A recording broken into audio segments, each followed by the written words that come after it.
আসসালামু আলাইকুম। ইসলামের ইতিহাস সিরিজের দ্বিতীয় পর্বে আপনাদের স্বাগত।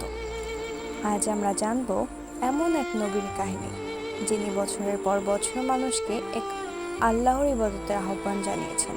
তিনি ছিলেন হযরত নূহ আলাইহিস সালাম।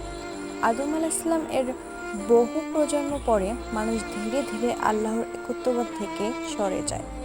তারা নেককার মানুষদের স্মরণ করতে গিয়ে তাদের মূর্তি বানায়, আর সময়ের সঙ্গে সঙ্গে সেই মূর্তিগুলোরই উপাসনা শুরু করে।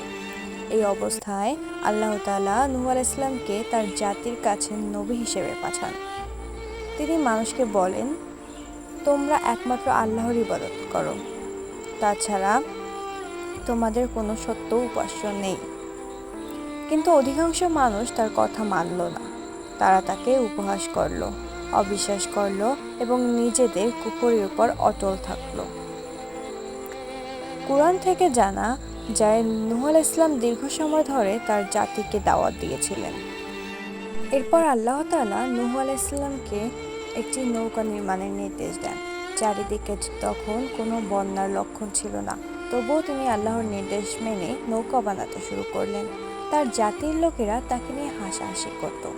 অবশেষে আল্লাহর নির্ধারিত সময় এলো, প্রবল বৃষ্টি শুরু হলো এবং পৃথিবী থেকে পানি উঠলেই উঠল। আল্লাহর নির্দেশ অনুযায়ী নূহ আলাইহিস সালাম ঈমানদারদের এবং বিভিন্ন প্রাণীর এক জোড়া করে নৌকা তুলে দিলেন। দুঃখজনকভাবে নূহ আলাইহিস সালাম এর এক ছেলে ঈমান আনেনি।